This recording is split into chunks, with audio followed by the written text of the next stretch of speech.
Hello everyone, আমি সুলতা। আমি নিয়ে এসেছি এই লুকটা কীরকম ক্রিয়েট করেছি তারই টিউটোরিয়াল। তোমরা অনেকেই চাইছিলে টিউটোরিয়ালটা দেওয়ার জন্য, আমি তাই এই লুকটা অ্যাট ফার্স্ট আমি দেখিয়ে দিয়েছি লুকটা, তারপরেই আমি টিউটোরিয়ালটা এখানে স্টার্ট করছি। আমি অ্যাট ফার্স্ট মুখটা ক্লিন করার পরেই একটা ওয়াটার বেস ময়শ্চারাইজার এখানে লাগিয়ে নিয়েছিলাম। তারপরেই আমি এখানে ম্যাজিক ড্রপ দিয়ে দিয়েছিলাম। ম্যাজিক ড্রপ যেহেতু প্রাইমারে কাজ করে, আর এখানে লিকুইড হাইলাইটার দেওয়ার পরে সেট করে দিয়েছিলাম। তারপরেই আমি অ্যাপ্টিডাইজারের প্যালেট থেকে এখানে কারেক্টিং করে কনসিলিং করে নিয়েছিলাম। তারপরেই আমি এখানে ফাউন্ডেশান ইউজ করেছিলাম মাই মেকআপ স্টুডিও অ্যান্ড সোপারি মিক্সিং করে এবং ম্যাজিক ড্রপ মিক্সিং করে আমি এখানে করে নিয়েছি। যেহেতু এটা সোয়েট প্রুফ মেকআপ ছিল, গরমের জন্য খুবই ভালো মানে এই মেকআপটা। তারপরেই আমি সেম প্যালেট থেকে ওখানে ক্রিম কন্ট্রোল করে নিচ্ছি। ক্রিম কন্ট্রোলটা ভালোভাবে করে নিচ্ছি ফেস, নোজ, সব জায়গায়। তারপরেই আমি সেম প্যালেট থেকেই ক্রিম ব্লাশার ইউজ করেছি। ব্লাশারটা খুব সুন্দর এই প্যালেটে। তারপরে ক্রিম হাইলাইটারও এখান থেকেই করে নিয়েছি এই প্যালেট থেকে। আর সমস্ত কিছু করে নেওয়ার পরেই আমি এখানে ব্লেন্ডিং স্টার্ট করে দিয়েছি। ব্লেন্ডিংটা খুব ভালোভাবে করতে হবে, ব্লেন্ডিংটা যত ভালো হবে মেকআপটা ততটাই ফ্ললেস লাগবে। তারপরে আমি আইব্রো এখানে স্টার্ট করে দিয়েছি, আইব্রোটা ড্র করতে স্টার্ট করে দিয়েছি।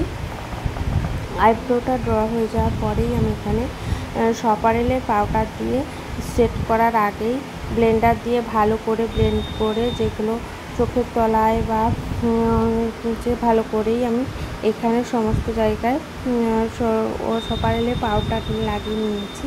সেটিং পাউডার সেট করে নিচ্ছি পুরো ফেসে। তারপরেই সেট হয়ে যাওয়ার পরেই আমি এখানে মেকআপ স্টুডিওর পাউডার প্যালেট থেকে কন্ট্রোর এবং ব্লাশার প্যালেট থেকে সমস্ত ব্লাশার এবং কন্ট্রোর করে নিয়েছি।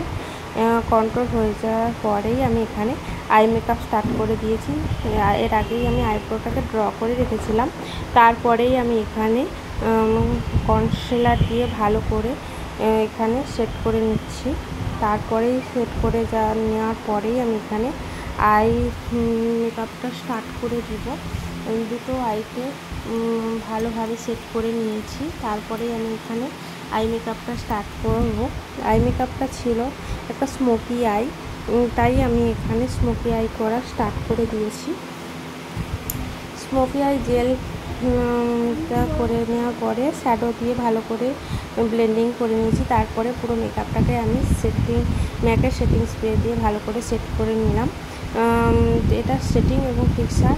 তারপরে সেট হয়ে যাওয়ার পরে আমি এখানে হাইলাইটার ইউজ করেছি, কোজো হাইলাইটার জোনগুলোতে ভালো করে হাইলাইটই করে নিয়েছি। হাইলাইট করে নেওয়ার পরেই এখানে পুরো ফেসটাকে ভালো করে ব্লেন্ড করতে হবে হাইলাইটগুলো। তারপরে আমি এখানে কলকা স্টার্ট করে দিয়েছি। কলকাটা দেখতেই পাচ্ছ, একটা সাবেকি কলকা ক্রিয়েট করেছি। সাবেকি কলকাটা করার পরে ফুল লুকটা এখানে রেডি হয়ে আছে। ফুল লুকটা অবশ্যই তোমরা কমেন্ট করে জানিও লুকটা কেমন হয়েছে। আর অবশ্যই তোমরা আমার চ্যানেলটাকে সাবস্ক্রাইব, লাইক, কমেন্ট, শেয়ার করে দিও। অবশ্যই কমেন্ট করে জানিও লুকটা কেমন হয়েছে। Bye bye.